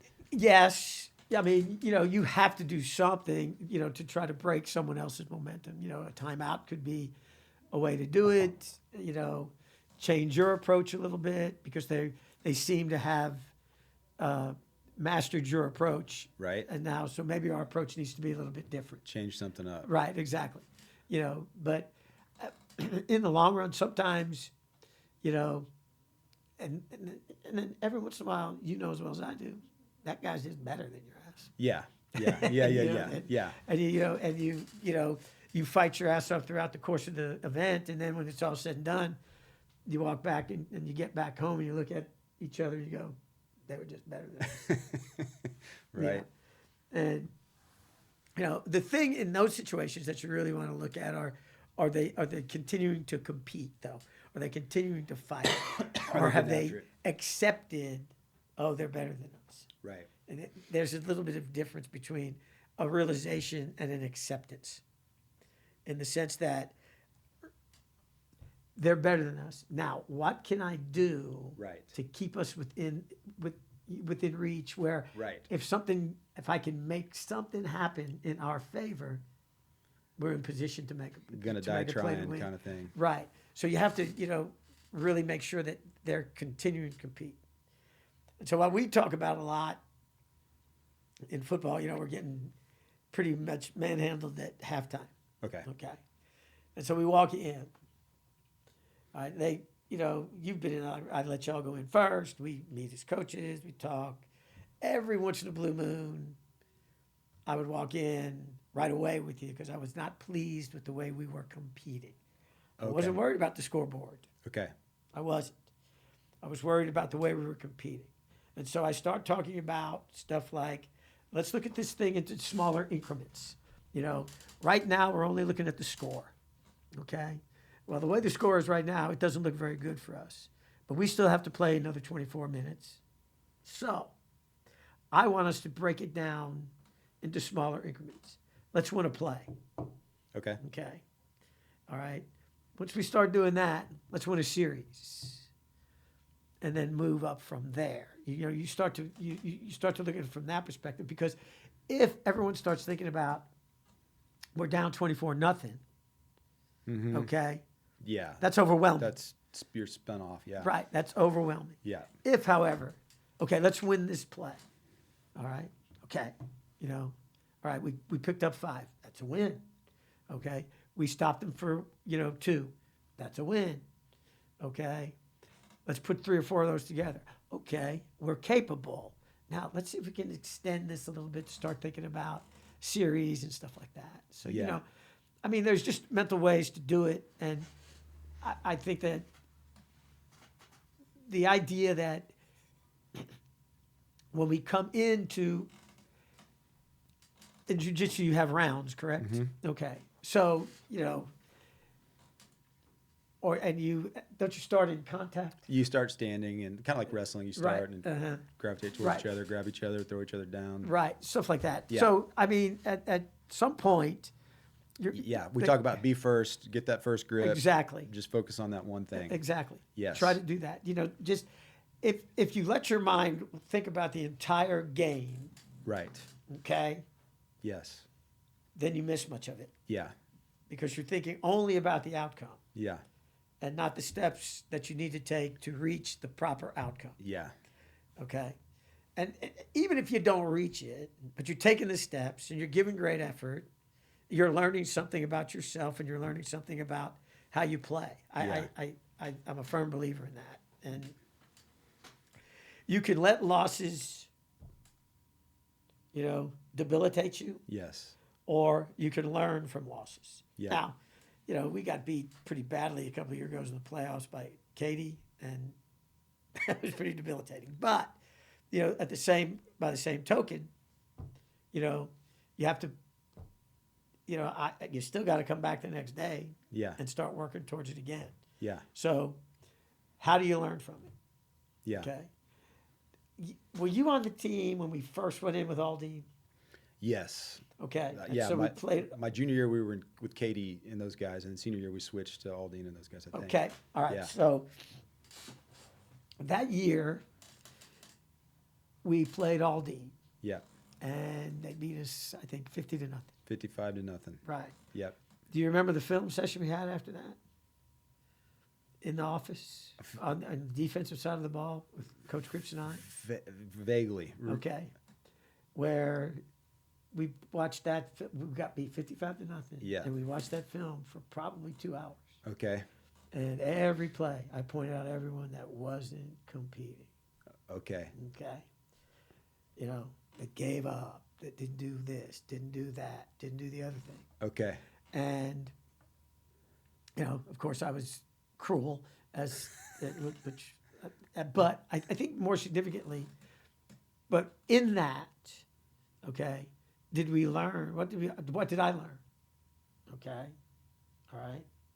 I learned a little bit about who were truly our competitors. Okay. Okay. And I learned a lot about those who truly weren't. Okay. Okay. And those that truly weren't were no longer there. Yeah, they didn't get to play again next week. You're absolutely right. Right. And probably much of the rest of the season. Right. Because we got better after that. We did. I remember that. We Yeah. got a lot better. Because, and I think one of the things that everyone needs to understand about competing at any level and in any sport, okay? If you're real good, or you think you're real good, okay, and you've had some wins and had some successes, okay, but you go out there and you don't prepare and you don't mentally put yourself in the place you need to be to go and fight in jiu-jitsu, and let's be honest, to go and fight in a football game, Yeah. okay, then there's a real good chance you're going to get your ass kicked, Yeah. okay? That's because you're not respecting the game and you're not respecting your opponent. Yeah. Okay. And we talked about respect for the game and your opponent. You respect the game by playing it hard and preparing properly, and you respect your opponent saying he has to be working at least as hard as I am. Yeah. So I need to make sure that I'm working that hard every down. Yeah. Believe that they're preparing Yes. hard. Yeah. And if you do, okay, then we'll throw it out there and we won't end up like that we were that day. Yeah. And I mean, that's not the only time it's happened. Sure. But I just recalled that Yeah, because yeah. I thought you were there around that time. What role do you think parents have in helping out, coaching the kids? And, is there a fine line for parents being too involved and not involved enough? And Sure. It just depends. You you're a coach. Right. There's no two ways about it. Doing Yes. what you're doing right here now. yes. And so, two things. One, okay, make sure, if you're a parent, in my opinion, Yep. I was a parent too, okay, and my little girl played basketball and volleyball and, wasn't the star, but, she liked to play and she went out and I was proud of her because she liked to play and didn't play on the varsity until she was a senior, didn't get to play very much when she was, but she showed up, she practiced, she had a good attitude, and I was proud of her for all that. Enjoy your kids' participation. Enjoy it. Okay. Okay. It is hard as a parent to watch your kids compete. It's Okay. hard. It's harder to watch them than it is to actually compete yourself. Right. Because you don't have any control over it. Right. I know it is. Yeah. Okay. I think two, then, okay, if they feel like they're being overlooked, the kids, if a kid on the team feels like he's being overlooked, Like he's not getting enough playing time or right, something? exactly. Okay, got it. Okay. He or she Right. should be, as a parent, you should encourage Right. your kid to step up for himself. Be their own advocate. Absolutely. Yeah. Okay. Come into my office. Rather than a parent coming in and going, my kid doesn't Absolutely. get to play enough. Right, exactly. You know, Okay. and by no means was I perfect. Did I always make the right decision? Not even close. Sure. Okay. Sure. And if the kid comes in and you can have a frank conversation with them. A coaching conversation. Absolutely. Yeah. I expect X, Y, and Z out of you. Absolutely. Yeah. Okay. And I think one of the things that happens on the coaching end of it is, I can't say that I never did this, okay, is that you make an obligatory comment to them to make them feel better, but then you don't act on it at all, okay? You don't promise anything, but you also don't give opportunities that you maybe should have. So, there's one of the things that playing a team sport or any sport should be about, it should be teaching those kids to go into comfortable and uncomfortable situations. It's uncomfortable going to tell the coach that you don't think you're getting to play enough. Yeah. Okay. I can see that. And so you as a coach have to overcome the thought that, why is this guy second guessing me? Okay. Defensive coach, Yes. meaning I'm defensive about you saying. Yeah. Don't tell me how to run my program. Exactly. Right. All righty. Because you're still dealing with 14 through 18-year-olds. Right. They're not men yet. Right. And then two, when a parent comes and sees you, respect that that's their prized possession that's walked into the office. Right. That, when you come in to talk to me about your daughter, your son. Yes. Okay. I gotta drop my natural defense mechanism saying that I'm right. Right. I have to be mature enough now to realize I need to listen to this person, Okay. to this guy. Yeah. And then I need to give him honest, not curt or cold, but honest responses. Mm-hmm. Because, there are a lot of kids that don't get to play, that are great kids. They practice hard. Yeah. And they just don't perform on the same level as somebody else. Right. And sometimes I think that's, and it's hard. And a lot of times, kids that aren't getting to play, I would be a liar to say that maybe from a personal perspective, I didn't like them. I liked them as much or more than the kids that were getting to play. Right. But at the same time, it's performance based. Right. And so you have to. You got to go with that. Yeah. So, and then I think two, make sure that the kid is into it as much as you are. Right. You can't want it more than your kid. Absolutely. Yeah. That when he shows, he or she, Yes. pardon me, that level of desire, okay, that you have for him, Yeah. okay, then start acting on it. But don't start having it for him Yeah. or her. Yeah. I think that is important. I think that's good advice. We see it too. We used to, when we first started, a dad would be sitting on the sidelines watching their kid and at practice on the mat here, and he'd be screaming, "Go, go, go, double leg, choke him, choke him, choke him," you know, and then the other parents going, "Hey," and then it turns into a UFC fight where one parent's coaching their kid and the other parent's Right. coaching their kid, you know, and then we finally just went over there and said, "Hey, everybody be quiet, no coaching from the sidelines, Right. right?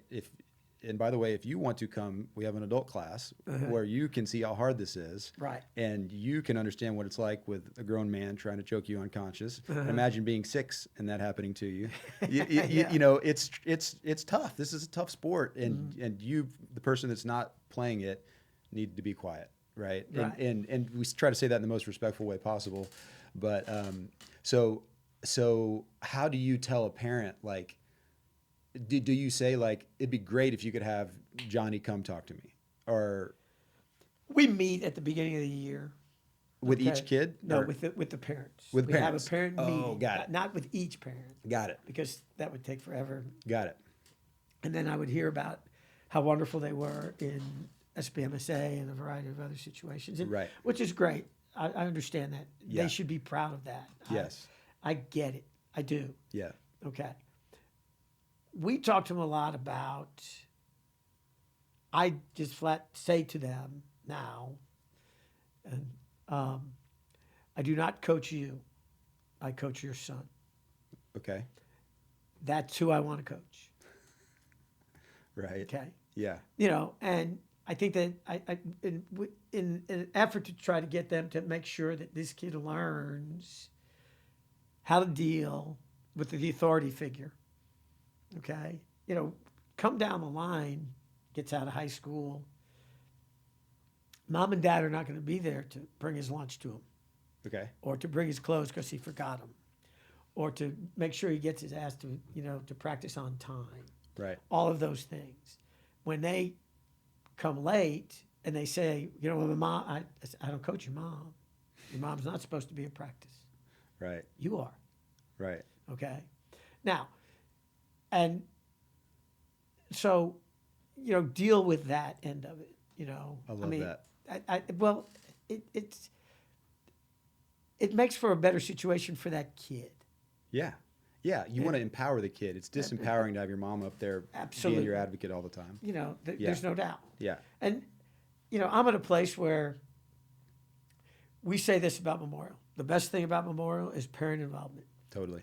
The worst thing about Memorial is parent involvement. Yeah. I get that. But it really, for me, it hasn't been, you know, and you know what they all think about me. You know, I can't change that too much. I have to be myself. By and large, the experience there for 31 years has been great. I had a Totally. blast. Yeah. Yeah. It's been great. But, you know, the thing about it, too, is that we're in a place over there where, you know, those kids get a lot of stuff taken care of for them by Sure. their parents. Yeah. And, you know, and I'm not going to lie to you and say, oh, I grew up in this hard scrap. I didn't. I went to Westchester High School. Right. My parents lived in Nottingham Forest. My dad You were was Memorial Middle School too, right? I went there for a little while. I went Yeah. to Spring Forest. Look, you know, I didn't, you know, my dad was a upper level management in Exxon, you know, so I mean, it was not like I was, you know, fighting and scrapping You for grew me. up I in had five Compton, brothers. yeah. I had 5 brothers and sisters, so maybe I was a little bit, but not really. But the best thing he did for me was make me take care of my own. You know, okay, you got to take care of that. Yeah. That's this is your thing. I'm supporting, Yeah. but I'm not doing. Yeah. You know, I want you to do it if you want to do it. Yeah. You know, and you know, I was not a great player or anything like that, but I loved being involved and I loved being part of it. And he supported that 100%. He was around it, but when it was time to go, you know, you need to go talk to the coach. Yeah.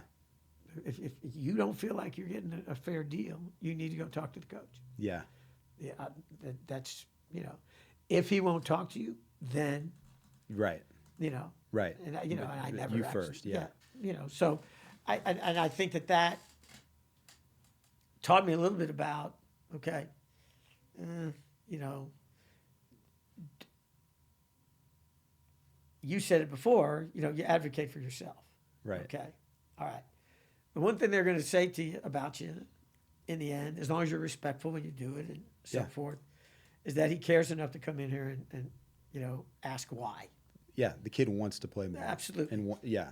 cares If enough. he comes in and says he wants to, and if he's like, for example, if he's a younger kid riding the bench on the varsity, I might say to him, if I put you on the JV, you'll play every down. Yeah. Do you want to do that? And you find out the kids who really want to play when you say that to them, and they go, yes. Cool. You really do. Because you start with, you went through spring, you went through the summer, and you got a bunch up. And then, you going through the early season injuries and, preparation and so forth, and not knowledge about it. And then you get into the games and you find out, okay, this, he really can't compete at this level, we don't think, and so forth. And you have to make some of those tough calls. And, Yeah. And you try to give them a soft landing as much as you possibly can. But, I walk into you and say, hey, I'm going to move you down to the JV. It doesn't matter how nice I am about it. You're pissed. Yeah. Yeah. I want to play on the varsity. Yeah. And everyone does. Yeah.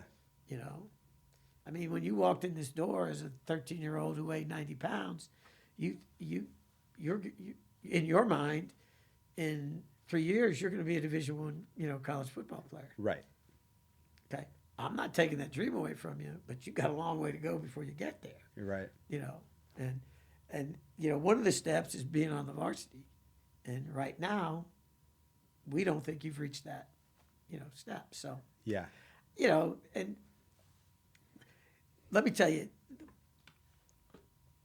I also coached baseball over at Stratford for a while. Okay. And That's football. Where, that's where Ripper got the name Ripper, Absolutely. Right. And that was a cut sport. Got it. Okay. Let me tell you something. Cutting is so hard. The worst, huh? It is the worst. Because you know how much they want to, Yeah. and you're just, and you have to cut the team down to a manageable size, and you don't have the equipment, the wherewithal, and and you're sitting there looking them right in the eye when you're doing it, and you're just like, oh my gosh, Golly. and having been cut before myself, Right. I know how it felt, Yeah. and no matter how, once again, how hard you work on trying to keep it positive and a soft landing, it's not. It sucks. It does. Yeah. It sucks for that kid, Yeah. and And you try to give them a little pep talk or whatever, Absolutely. but they're just, at that particular They're point in just time, sad they don't for want a to hear week. much for you, yeah. Yeah. other than, Yeah. and And then so parent involvement, kind of the philosophy I've been kicking around and sharing with people is like, be there to give your kid a hug, tell them good job, tell them we're proud of you. When they don't make the team, be there for them. When they win, be there for them. Leave the coaching up to the coaches. Right. I mean, I remember being on the living room floor with my dad. He's teaching me a forearm shiver and a side body block, all these things from the 60s or something, And so some of that was kind of fun, and I've got some good memories of that. But for the most part, he'd come watch practice and go, and he was there a lot, man. I think that's really important too, being there. Right. He'd come watch practice almost every day after work. I remember him coming. He'd yes. come there. I Actually, think he was the original Frosty. That's right. That's right. Uh-huh. So he, I think he maybe missed one sporting game my entire life, and that was because he was out of town on business or something. But I just remember him always being there and, hey, good job today. How was that? Very little like, hey, I think you should really, squeeze this guy a little more when they're running that. It was zero technical coaching. Right. And I think that was really great. And interestingly enough, like I now do a sport that he and my mom know nothing about, right? Like they thought I did karate for the first 10 years, and then my mom called it jujitsu for forever, but they just supported me enough to where I found something that I could be passionate at, and then said, hey, good job, buddy. Do you need anything? Right. And I feel like that's a really healthy way to parent. There's no doubt about it. I think you're there, you're a sounding board as a parent. You're a sounding board. Yeah. And if they come to you and ask you, Right. Okay. Hey, Dad, can we play catch? Can you throw the baseball for me? Right, exactly. Can you show me something about this? I'm having trouble with this, that. Yes. You know, and and that's what that's about. Then it becomes a shared experience. Yes. I think. Yes. Okay. And if he's doing it the way you were talking about, where it's always positive. Yeah. You're not getting in the car and you're not saying, well, you blew this play, you blew this one, you blew that. You should have done this, you should have Right. done that, you should have done the other thing, And, maybe down the road a little bit, when they have time when you have time to reflect, right after a loss, you don't want to hear You don't about want to talk. Yeah. Yeah. You lost. Yeah. Okay. You're a competitor. That's a good point. You tried to, you thought you had a plan. You Yeah. thought you were going to be able to win. You didn't. Okay. Yeah. It's like when I come off as the coach and I lost, I wasn't trying to lose. Right. And although you might think so, but, I wasn't. I mean, of course, people start, it's easy to shout stuff and, you hear it, but, you don't react to it or anything like that. Right. I think that understanding that, after that, at that moment, at that time, I'm really not in the best frame of mind for me to be having a discussion with you about why Johnny didn't play. Right. Timing's important. Absolutely. Yeah. But you know what? He is your prized possession, and if you want to talk to me about it, call me. Yeah. Let's do it at a time where one, you're not fuming, Right. and two, I'm not that's itching. Good. Schedule it. Right. I'm not itching. When you have to have those tough conversations. Right, exactly. Hey, why don't we talk tomorrow at 10 a.m. or Right. Something like that, so that we can, so everyone can take a deep breath and That's good advice. yeah. And then okay, so the dad that's sort of forcing the kid, hey, come on, we're gonna go hit a bucket of balls after school. Mm-hmm. Do you find that? I mean, if the kid's into it, that's great, and if the kid's not into it, it ends up doing more harm than good. It could, if that's where you get into the idea that we're working on dad's dream, Okay. dad or mom's dream. Okay. If it's the kid's dream, if it's the kid's passion, Yeah, and you want to be involved in it, that's cool. I think that's when it becomes a really shared experience when it's great. Yeah. I mean, it's shared experience, and your dad's there watching you, and you're happy, and it's great. Yeah. When you walk, if you get beat, you walk off, puts his arm around you, and it's hey, you think you did the best you could, and stuff like that. Yeah. Yeah. Okay. Yeah. And I mean, look, when you line up in these competitive situations, someone's losing. Yeah. Yeah. I mean, someone is. Yeah. And you can nitpick everything you do, Yeah. or you could get an overarching sense of, okay, what were some of the bigger reasons why I wasn't effective Yes. in these situations? Yeah. Okay. And right after I wasn't, probably isn't the moment for you to talk to me about it.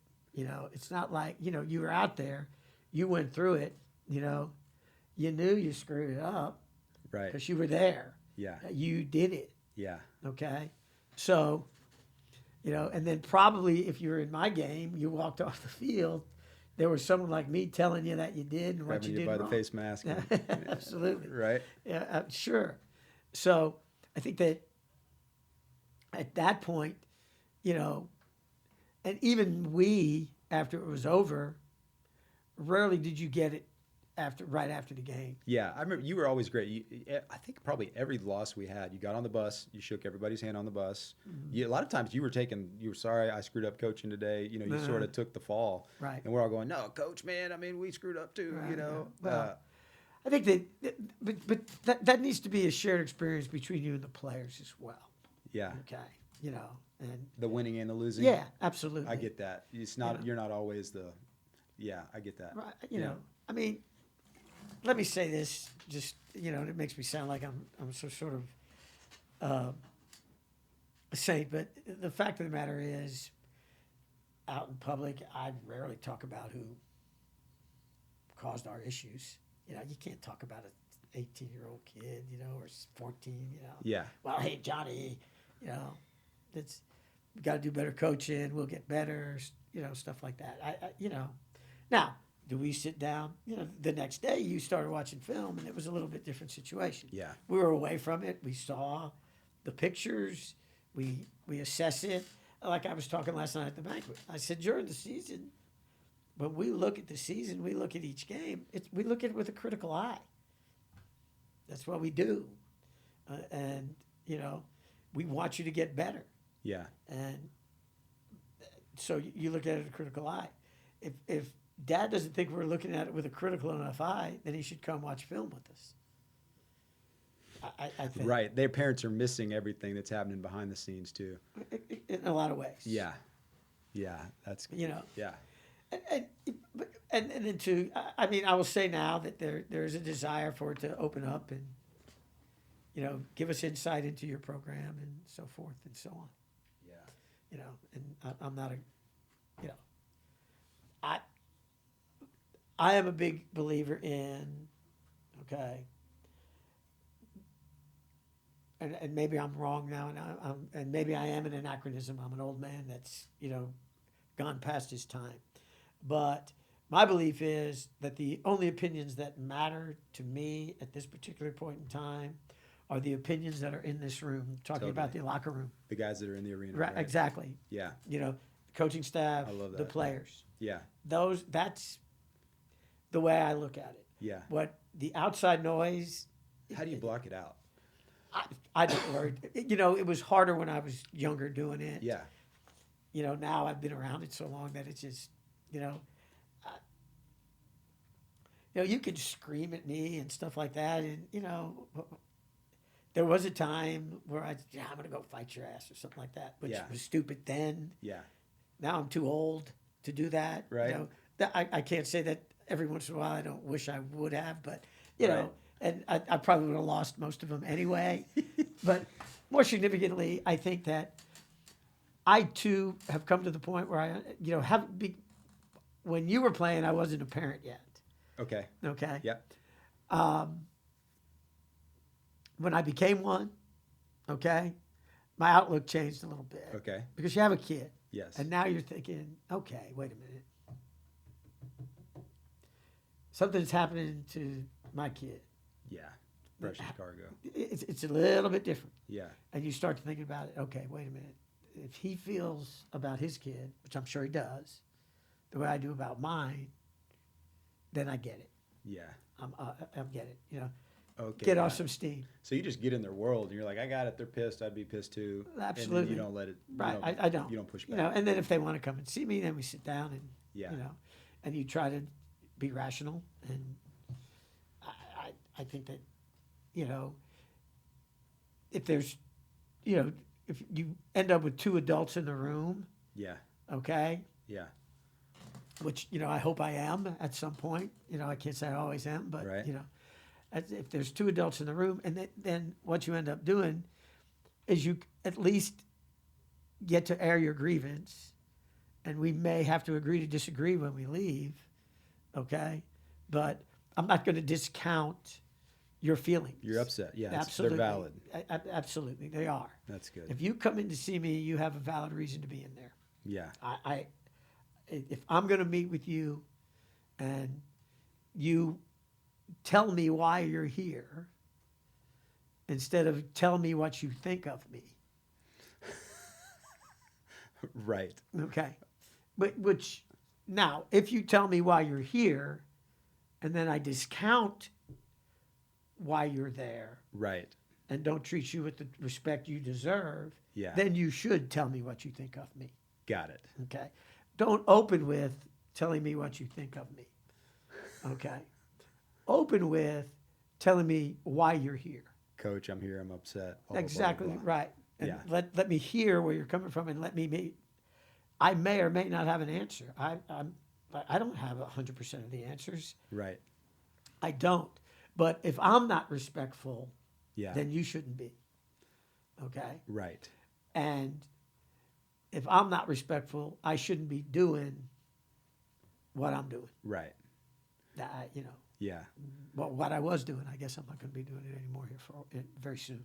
Well, did you cast that vision as athletic director, like to the other coaches? How much of your time was spent on like giving advice and bringing up the coaches from the other sports? Well, what you do, yes, we have a standard policy, okay? But I also, people have to be who they are, okay? I couldn't be, I worked for Coach Cripps's dad, Right. who was just a I've always heard great stuff. great guy, Yeah. just and wonderful. And I learned about, caring for kids through him, cared for everyone. Yeah. Like I said, he took me under his wing. I was not much of a player. He took me under his wing when I was playing. I played for him, and then I coached for him. And, he wasn't even the head coach when I was playing. And it was just, it was him who made me think about going into coaching and so forth. And then, just by sheer luck, when I got out of school, I was subbing in this area. And one of his coaches was going to bounce up and go to a higher position in another place. And Yeah. he hired me. You know why? I was just fresh. I was 22 years old, Yeah. Yeah. just got out of college. Yeah. I turned 22 about a month before I got out of college. Yeah. Next thing you know, I'm sitting in a world history class and I'm coaching these kids. And, at 22 years old, and you start thinking about the seniors. I'm only 4 years older than them. Right. I heard a good joke. We all had the same history teacher in high school. His name was Coach. Right? That's true. And so, but what you try to do is,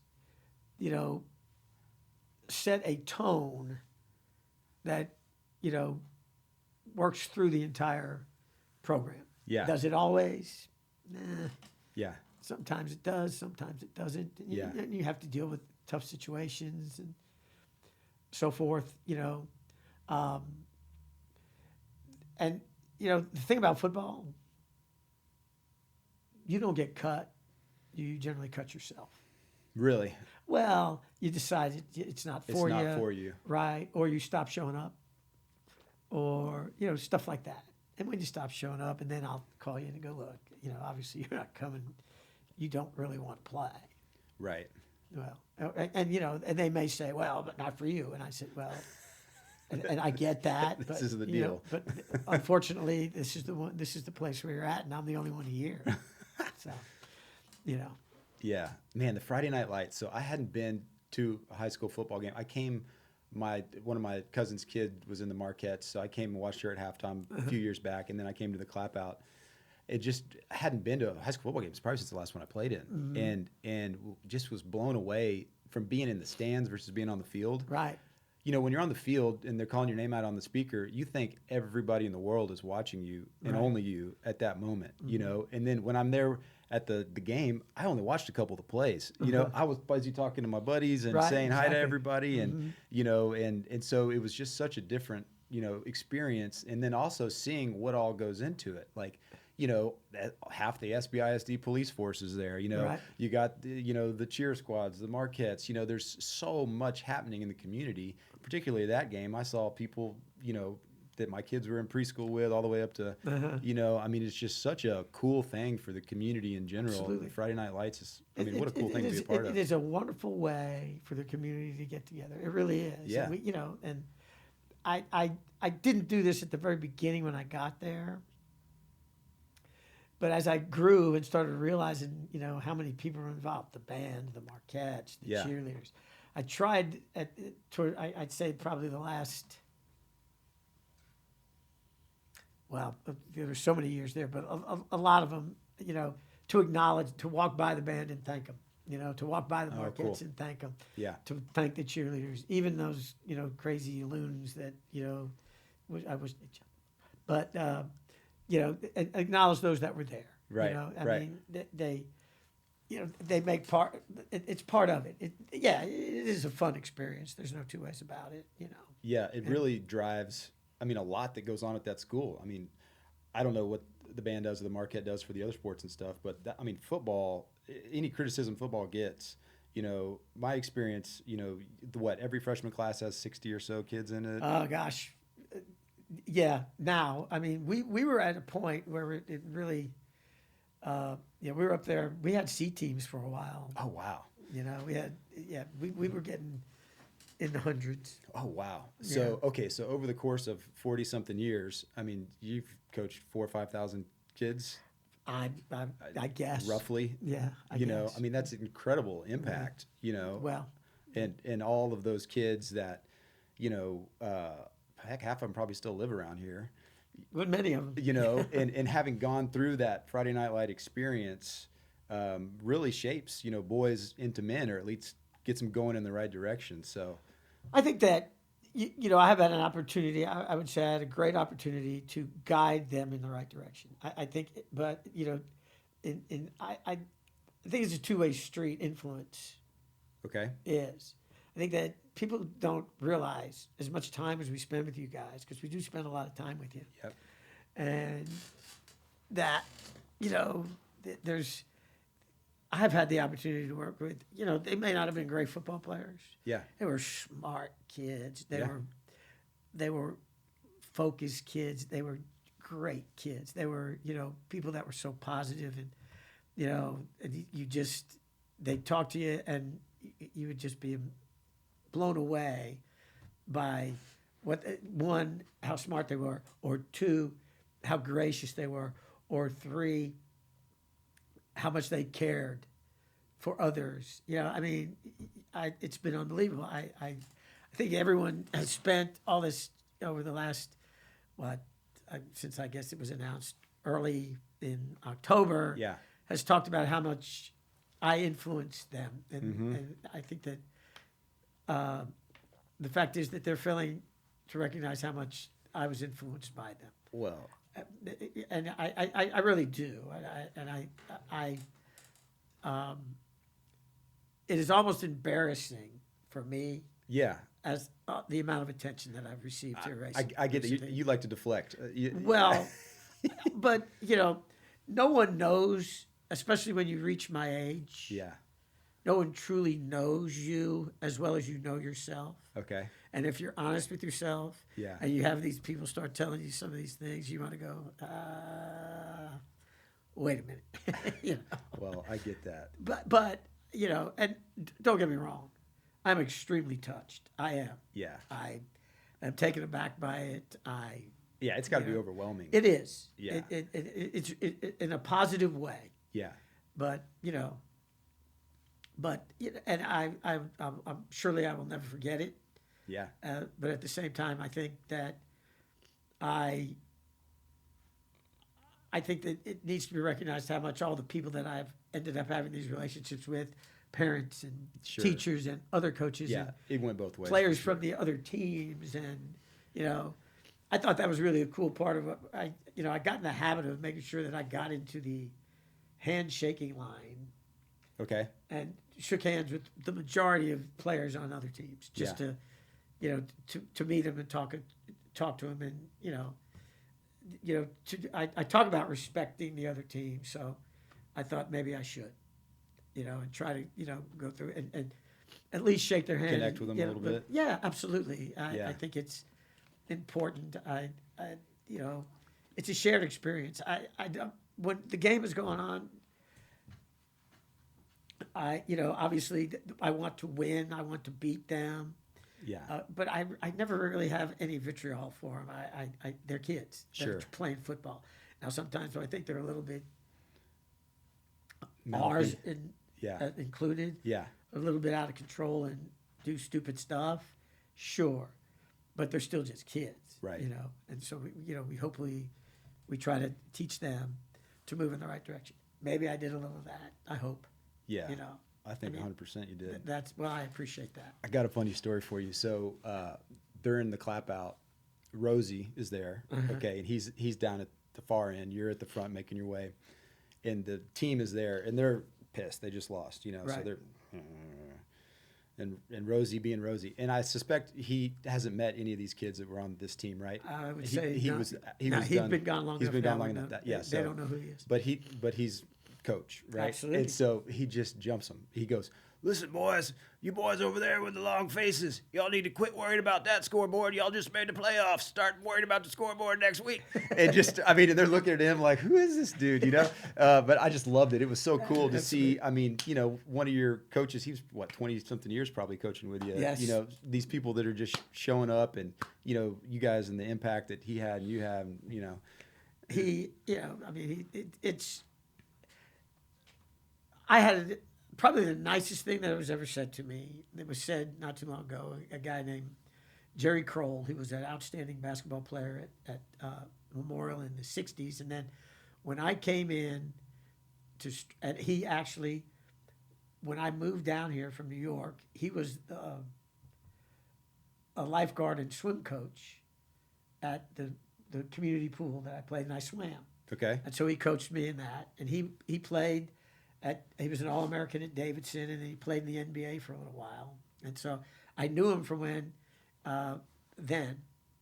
When I came back and started coaching, he was the head basketball coach Okay. at Stratford, Okay. and I was a young coach. And I was a little bit demonstrative back in those days, and he actually took the time to take me in and, you know, calm me down a little bit and talk to me a little bit about something. And then, you know, as life went on, he became an AD, and then he got into the insurance business, and he actually lives in my neighborhood, but he's always been around the basketball program there at Memorial because he's probably one of the biggest names that came out of there under Coach Coleman when they were really outstanding. And he said to me the other day, you know, and I said, well, you know, I was just a football coach. And he looked at me and he said, no. I always thought of you as just a coach. Which was very, to me, man, that he thought that my best interest is in all kids and trying to move them forward. Yeah. So I took that as quite a compliment. And, you know, I hope that's what I really was. Yeah, just Coach Koch in the community. Absolutely. Totally. I hope so. Okay. Well, on behalf of 4,000 or so athletes that you've coached, thank you, man. Frost, this has been great. I appreciate you, and I am so excited about what you've got going here. I'm so proud of you. Well, really thank am. you, man. It is, you know, I hope I had this tiny bit of influence. Yeah, on totally. that. A lot of you know, what I've received from you guys, paying it forward to this crew. This has been fun. I thank you very much for having me. Awesome. All right. Thanks, Coach. You bet, brother. Take care. All right. All right. Okay. I hope I didn't mess it up too much for you. You did a great job.